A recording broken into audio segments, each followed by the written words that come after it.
guys, today we are going to be making sausage plait, and I'm going to show you all the things that you need to know. The one thing that I do want to remind you of before every practical, please can you make sure that your hair is tied up, you've got some shoes on or protective clothing like an apron, and I'm going to be moving the camera a lot today, but also your teacher will be explaining different ways in which you can finish this and different kinds of variations and things that you can do with your sausage plait. Overall, basically, it's just a huge sausage roll. So let me get my camera set up and we can start. Alright guys, so I'm all set up. It is a very simple dish today, and I've already done all my prep. So if you are going to be using things like sun-dried tomatoes or things that you need to chop and things, your flavorings need some preparation, then obviously you're going to need a little bit more equipment than me, and you're going to have to do that. But please make sure that you have your fillings ready before you actually start, because you don't want your pastry to be out of the fridge or out of the oven for too long. So I'm going to be making a sage and pork one today, and you can use that. This is simply just pork stuffing, sage stuffing from the supermarket, and I've added some water to it so it's ready to go. And I'm making for my family, so I've got more sausages than you guys, so just because I'm going to be making a fuller sausage plait so that I can share it with the rest of my family. I've got some puff pastry and I've got my baking tray ready, my roasting tray ready. So I'm going to go up and set it up so that you can see close up what I'm doing, and then we'll go on to the next stage. Alright, now guys, the reason we're using sausages today is because sausages actually get minced much finer than mince, so for example pork mince, but you can use pork mince if you want to rather than the sausages. I just find it very easy and it makes a lovely filling. It sticks and it binds very well. And you could use flavored sausages as well, so you could use all the sausages that have caramelized onion and anything like that in it. The sausages come in a casing. If it's a natural casing, it comes from an animal. If not, it's man-made. So you are simply going to take a sharp little knife, or you can use your chef's knife, and you're going to make a slice right down the sausage, and then simply remove the skin from the sausage, because the skin is obviously going to stop you from mixing in all the different flavorings that you have. Once I've got that ready, I'm going to show you how to combine it. Guys, also please remember today that you have to be very careful about cross-contamination. I have got a separate plate, and I'm now going to put this next to my sink so that I don't use it again, because it's got raw meat on it. And we don't want raw meat coming into contact with anything else that we may eat that we're not going to cook. So please remember cross-contamination. Any raw products, any raw meat products or fish products or anything like that, we don't want it mixing with anything else. So always do that preparation first, then start with your other preparation, or do your vegetable preparation first before you do your meat preparation. Right, now guys, I made this filling earlier. Because it needs boiling water to make it, you need to let it cool down before you add it to the cold meat, because the temperature that gets made with the boiling hot stuffing and the cold meat is the perfect environment for bacteria to grow. So we don't want to do that. We want to leave it to cool down, and then once it's cooled down we can add the sausages. And I'm simply going to use my hands to combine all this together, because guys, your hands are your best tool. But if you don't like the thought of doing that, obviously my hands are clean, they've been washed, but if you don't like the thought of doing that, then please feel free to wear gloves or to mash them together with a fork. So I'm simply going to get my hands in there and I'm going to squish everything together. Right guys, that's mostly done, and you would do the same thing if whatever filling you were using. Please make sure that it's nicely distributed throughout all the pork sausages, and your filling is mixed nice and evenly together. I think your filling is onion, and then there's some variations that you can add. Always make sure that you lift everything from the bottom and make sure that you've got everything mixed all the way through, so that there's not one type or just filling at the bottom. Right, so that's my filling done. And the other thing I wanted to mention to you guys is also very important, and it's got to do with cross-contamination. Please make sure that you've got some hot water in your sink, hot soapy water, so that you don't have to touch things like taps and things like that when you are preparing your food. You can simply wash your hands straight away, get rid of all the raw meat or pork or whatever you are using before you actually touch anything else. All right, so I've washed my hands and I'm going to put my filling aside, and then we're going to do the best part about the sausage plait, which is the pastry. Right, so I've got my pastry ready, and guys, try not to take your pastry out too soon, especially if it's a hot day. You want your pastry quite cool because it's easier to cut. If you try and cut it when it's getting hot, I know we've had some days in the kitchen when it's been so hot, the pastry tends to stick to the knife. But don't have it so cold that it cracks badly. If it does crack, just simply push it with your finger. Please, this is puff pastry. Do not scrunch it up together and then try and roll it out again, because your pastry will not work. Puff pastry has got layers, which you can't see on this one, but I will show you in another video. And those layers are very important to make that crispy, flaky effect. Now, I make my sausage plaits down, I put my filling down here. You can do it this way and make a long thin sausage roll, or you can make a fatter sausage roll, but you want to sort of just divide the pastry up into three. So you don't have to be that accurate. You can just make it like this with your fingers and make a little patch down the middle. You are then going to take your filling, and again you can do this with your hands, or you can do it with a fork or a spoon. And you are going to place your filling right down the center. Right, so I've got my filling in. Guys, please remember I'm doing this for my family, so I've got a lot more filling than you have. But what I'm going to do is I'm going to make sure that it's in all the corners as well, because that is going to, this part over here is going to form the corner of your pastry. So make sure that you have got it.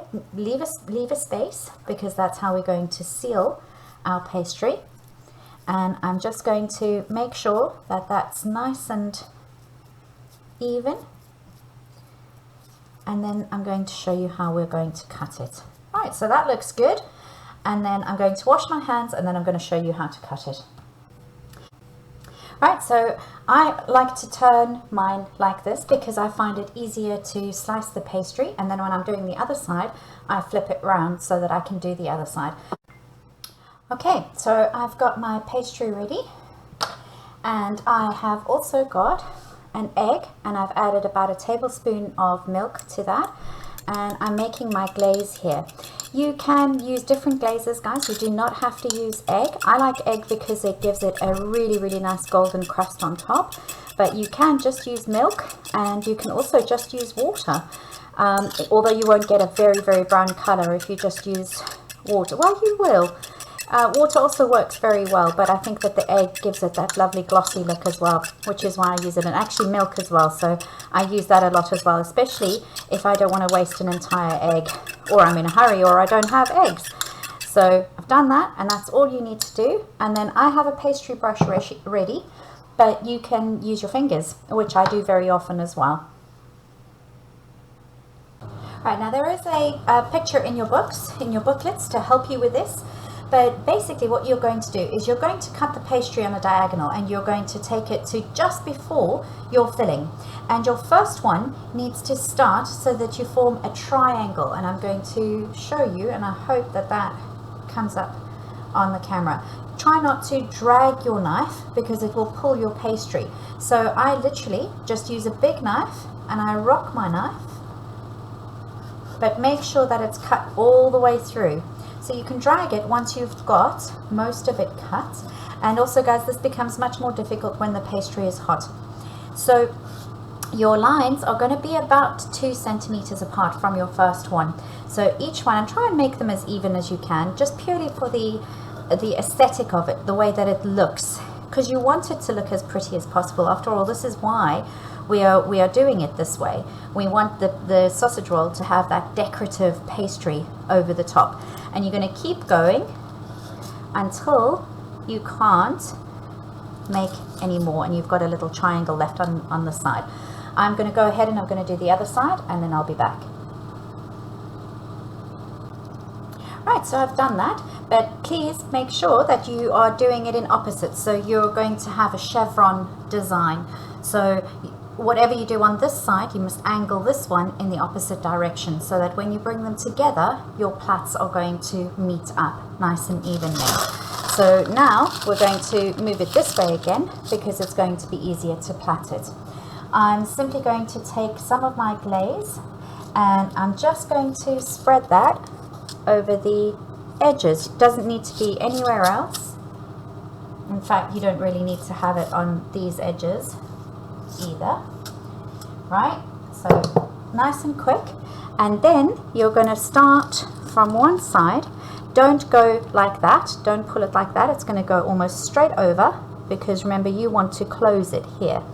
So make sure that you can push that down.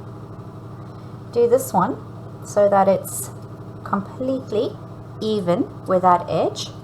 Push it down lightly, and then this one you can angle slightly. Now what I like to do is, because it makes a lot of pastry sometimes, especially if you've got a lot of overlap, I like to cut it or just pull off the bigger ends. But you don't have to do that.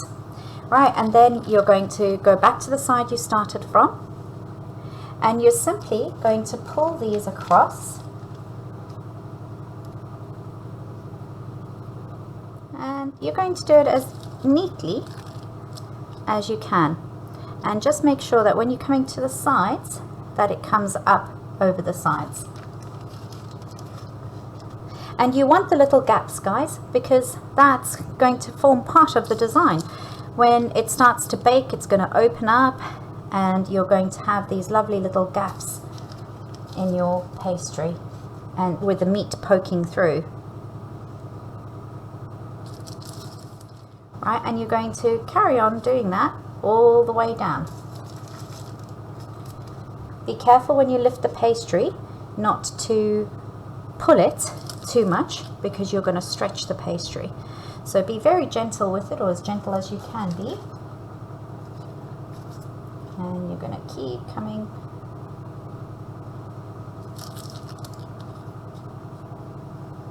Tuck in any little bits that stick out.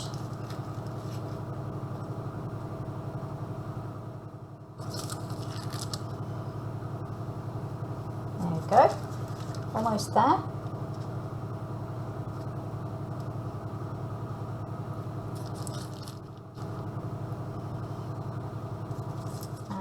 Then on this side, you've got to remember to do the same thing. You've got to take your pastry.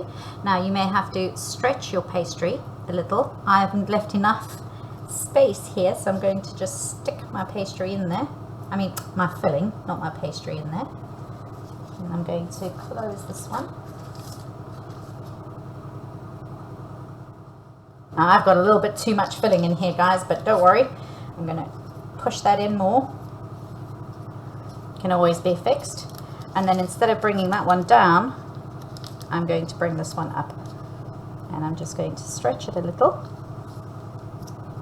to close it up. Alright, just make sure that it's sealed.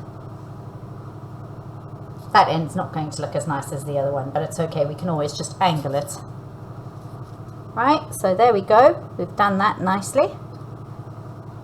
And now we are just going to glaze our whole sausage plait. Now guys, don't throw this away. You are actually going to use that as your parchment paper to stop it from sticking to your baking tray. And it's very good parchment paper, and it will stop your entire sausage roll from sticking to. If you don't want to use it, that's fine, just cut another piece of parchment paper. Please do use parchment paper, because it makes cleanup a whole lot easier. You don't have to, you can just put it directly onto the baking tray, but I promise it does actually make cleaning up much easier. So I've got my egg glaze on here. And now, guys, if you wanted to, you could also sprinkle something like sesame seeds over the top of it, just to give it that extra bit of decoration. But you can see that that makes a lovely decoration. And as the layers bake and separate, they're going to expand and go all flaky. I'm going to be back. I'm going to put this onto my baking tray now. And you can lift the whole thing up. And then I'm just going to tuck those under. And that goes into a hot oven, about 200 degrees, for about 25-30 minutes until it's lovely and golden brown. And I'll be showing you that when it's finished. Right guys, so this is looking beautiful. We've reached an internal temperature of 71 degrees. If you're lucky enough to have these, I know when it's done, but if you're a little bit uncertain, these are always great to have in your kitchen. They're not very expensive to buy, and it's just to double check that your food is cooked to the correct temperature. And you can see that it's lovely and golden brown. One of our key words for this lesson is the Maillard reaction and dextrinisation. There is a combination of both of those going on in this. Dextrinisation is the starch that's going brown when heat is added, and then the Maillard reaction is proteins in the egg that are going brown when heat is added, and then there will also be a little bit of caramelization because of the sugars, but we're concentrating on the Maillard reaction and dextrinisation this week. So that's that. I'm now going to slice it up and I'm going to serve it, and I'll show you what that looks like. Right, I'm serving mine today with some green vegetables, but you can serve it with a salad. Try and choose something that is in contrast with the colors, because this is very beige. You want something that contrasts with it and have something green or vibrant like a salad next to it, so that when you serve your food, it is really appealing to the eye. Enjoy, guys. Let me know how it goes. Let me know what kinds of fillings you used and what you served it with. Remember to take a photograph for your books, and I'll see it in lessons.